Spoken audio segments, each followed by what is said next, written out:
Hello friends, welcome to my channel. आज हम पढ़ेंगे शब्दों का वर्गीकरण। शब्दों के वर्गीकरण के आधार पर शब्दों के वर्गीकरण के 5 आधार होते हैं। स्रोत और उत्पत्ति के आधार पर, रचना के आधार पर, अर्थ के आधार पर, प्रयोग के आधार पर और विकार के आधार पर। पहला है हमारा स्रोत और उत्पत्ति के आधार पर संस्कृत भाषा को हिंदी भाषा की जननी माना जाता है। स्वाभाविक है कि हिंदी भाषा में कुछ शब्द संस्कृत से आए हैं, तो कुछ शब्द संस्कृत शब्दों से ही परिवर्तित रूप हैं। कुछ शब्द भारतीय तथा विदेशी भाषाओं से आकार हिंदी भाषा का अंग बन गए हैं। हिंदी भाषा में प्रयोग किए जाने वाले समस्त शब्दों को उनकी उत्पत्ति के आधार पर 5 वर्गों में बांटा गया है। पहला, तत्सम शब्द।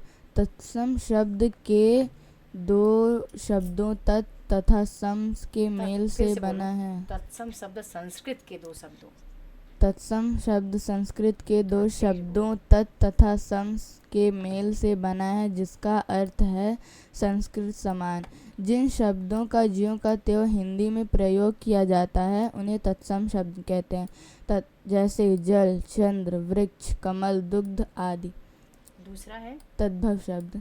जो शब्द संस्कृत से हिंदी में आए हैं पर भाषा के विकास के साथ जिनके शब्दों का रूप बदल गया है उन्हें तद्भव शब्द कहते हैं। इनका रूप कालांतर में परिवर्तित हो गया, जैसे चांद, दूध, खेत, 5 सीख आदि। कुछ तत्सम तथा तद्भव शब्द इस प्रकार के हैं: आम, आम्र, आम, मस्तक, माथा, मुंह, मुख, मुंह, कर्ण, कान, दिवस, दिन, लोह, लोहा, सर्प, सांप, उष्ट्र, ऊंट, घोटक, घोड़ा, अश्रु, आंसू, पितृ, पिता, पुत्र, पूत, स्तंभ, खंभा, ओष्ठ, ऊंट, दस, अग्नि, आग, दुग्ध, दूध। इधर भी वैसा ही है। ग नंबर, देशी शब्द। जो शब्द बोलचाल के से विकसित हुए हैं तथा क्षेत्रीय स्थानीय प्रभाव से हिंदी में आए हैं उन्हें देशी शब्द कहते हैं। देशी शब्दों को देशज भी कहा जाता है, जैसे खटिया, जूता, पगड़ी, खिचड़ी, झुग्गी आदि। खिड़की।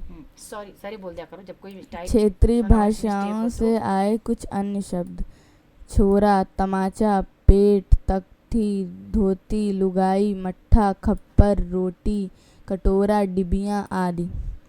विदेशी शब्द। अगला बोलो 4 नंबर पे विदेशी शब्द। घ नंबर है विदेशी शब्द। भारत में समय समय पर पुर्तगाली, फ्रेंच, अंग्रेजी, मुगल, चीनी लोग आए। इनके संपर्क में आने से हमने अनेक विदेशी शब्दों को अपनाया। अब ये शब्द हमारी भाषा के अंग बन गए हैं। ऐसे विदेशी मूल के शब्दों को विदेशी शब्द कहते हैं।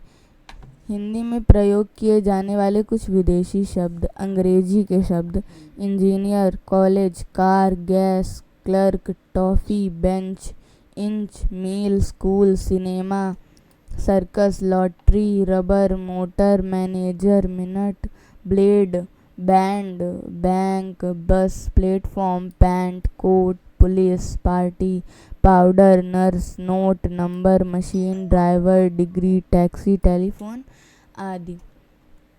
अरबी के शब्द: इंसाफ, इशारा, इनाम, औरत, कसम, कानून, जुर्माना, तकदीर, ताकत, दफ्तर, दवा, नकल, नुकसान, फसल, मतलब, शर्त, मेहनत, सुबह, फौरन, हिसाब, मरीज, किस्सा, मस्जिद, मोहल्ला, सबूत। फारसी के शब्द: आदमी, आसमान, कमर, खराब, खून, गुब्बारा, गुलाब, चीज़, चेहरा, जहर, ज़मीन, दरवाज़ा, दिल, दीवार, पर्दा, प्याज, बदमाश, मेज़, शरबत, शहद, शादी, शिकार, याद आदि। पुर्तगाली के शब्द: कनस्तर, कमरा, गमला, गोदान, चाबी, तौलिया, नीलाम, फीता, बाल्टी, संतरा, साबुन, तंबाकू, कमीज, गोभी आदि। तुर्की के शब्द: तोप, लाश, चाकू, कैंची, गलीचा, कुली, बंदूक आदि। फ्रांसीसी, अंग्रेज, कारतूस, कूपन, काजू आदि चीनी के शब्द, चाय, लीची, पटाखा आदि जापानी के शब्द, रिक्शा। आखिरी है हमारा संकर शब्द। हिंदी में कुछ ऐसे भी शब्द भी मिलते हैं जो अलग अलग भाषाओं के दो शब्दों को जोड़कर बनाए गए हैं। इन्हें संकर शब्द कहते हैं। जैसे रेलगाड़ी, रेल अंग्रेजी का शब्द, गाड़ी हिंदी का शब्द। मोटर गाड़ी, मोटर अंग्रेजी का शब्द है, गाड़ी हिंदी का शब्द है। घड़ी साज, घड़ी हिंदी का शब्द है, साज अरबी का शब्द है। वर्षगांठ, वर्ष संस्कृत का शब्द है, गांठ हिंदी का शब्द है। दूसरा, रचना के आधार पर। रचना के आधार पर शब्द के 3 भेद माने गए हैं। रूढ़, यौगिक, योग रूढ़। का है हमारा रूढ़ शब्द पहला। जो शब्द परंपरा से चले आ रहे हैं तथा जिन्हें खंडों में विभाजित भी नहीं किया जा सकता, वे शब्द रूढ़ शब्द कहलाते हैं। जैसे रात, सुबह, समय, हाथ आदि। यौगिक शब्द, जो शब्द 2 या अधिक शब्दों के मेल से बनते हैं तथा जिन्हें सार्थक खंडों में विभाजित किया जा सकता है, वे यौगिक शब्द कहलाते हैं। जैसे दूरवास, दूतावास, सद्गुण, दिनेश, देशभक्ति आदि। यौगिक शब्द उपसर्ग तथा प्रत्यय जोड़कर तथा संधि और समास द्वारा बनाए जाते हैं। योग रूढ़ शब्द, जिन यौगिक शब्दों से किसी विशेष अर्थ का बोध होता है उसे योग रूढ़ शब्द कहते हैं। अर्थात जब यौगिक शब्द सामान्य अर्थ न देकर विशेष अर्थ में रूढ़ ही हो जाएं, उन्हें योग रूढ़ शब्द कहते हैं। जैसे हिमालय पर्वत के अर्थ पर, गिरधर कृष्ण के अर्थ पर, पंकज कमल के अर्थ पर, दशानन रावण के अर्थ पर। तीसरा है अर्थ के आधार पर। अर्थ के आधार पर शब्द के 2 भेद हैं, सार्थक, निरर्थक। पहला है सार्थक शब्द। जिन शब्दों का कोई निश्चित अर्थ होता है उन्हें सार्थक शब्द कहते हैं। जैसे आसमान, पिताजी, ईश्वर, फल, सागर, पृथ्वी आदि। सार्थक शब्दों के 5 भेद होते हैं। पर्यायवाची शब्द, अनेकार्थी शब्द, एकार्थी शब्द, श्रुतिसम, विभिन्नार्थक शब्द, विलोम शब्द। इसके बारे में हम शब्द भंडार के अंतर्गत विस्तार से जानेंगे। ख नंबर, निरर्थक शब्द। व्याकरण में केवल सार्थक शब्दों का ही अध्ययन किया जाता है, परंतु कभी कभी निरर्थक शब्द भी वाक्य में प्रयुक्त होकर अर्थ व्यक्त करते हैं। निरर्थक शब्दों कोई अर्थ नहीं होता है।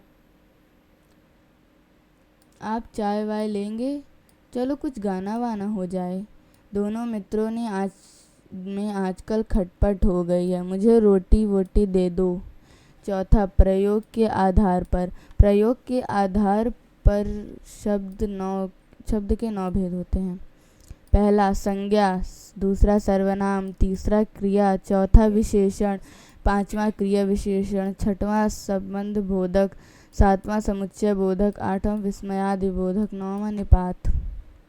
हिंदी के समस्त शब्दों को उनके वाक्य में प्रयोग के आधार पर 9 भेदों में बांटा गया है।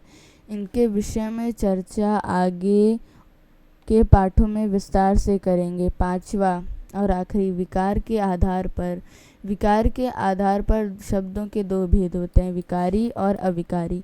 पहला, विकारी शब्द। जिन शब्दों का रूप लिंग, वचन, कारक अथवा काल के कारण परिवर्तित हो जाता है उन्हें विकारी शब्द कहते हैं। संज्ञा, सर्वनाम, विशेषण तथा क्रिया विकारी शब्द हैं। जैसे संज्ञा लड़के, लड़की, लड़कों ने। सर्वनाम मैं, मुझे, मेरा। विशेषण काला, काली, काले। क्रिया चलता है, चलते, चलती, चला। अविकारी शब्द। जिन शब्दों का रूप कभी नहीं बदलता, जो सदा एक समान रहते हैं, उन्हें अविकारी शब्द कहते हैं। अविकारी शब्दों को अव्यय भी कहा जाता है। जैसे क्रिया विशेषण, संबंध बोधक, समुच्चय बोधक, विस्मयादि बोधक, निपात। अब तक हमने क्या सीखा? अब तक हमने सीखा वर्णों के सार्थक समूह को शब्द कहते हैं। शब्द का जब वाक्य में प्रयोग होता है तो वह शब्द पद कहलाता है। उत्पत्ति के आधार पर 5 भेद होते हैं, तत्सम, तद्भव, देशी, विदेशी और संकर। रचना के आधार पर 3 भेद होते हैं, रूढ़, यौगिक, योग रूढ़। अर्थ के आधार पर दो भेद होते हैं, सार्थक और निरर्थक। प्रयोग के आधार पर 9 भेद होते हैं, संज्ञा, सर्वनाम, क्रिया विशेषण, क्रिया विशेषण, संबंध बोधक, समुच्चय बोधक, विस्मयादि बोधक तथा निपात। विकार के आधार पर शब्दों के 2 भेद होते हैं, विकारी और अविकारी।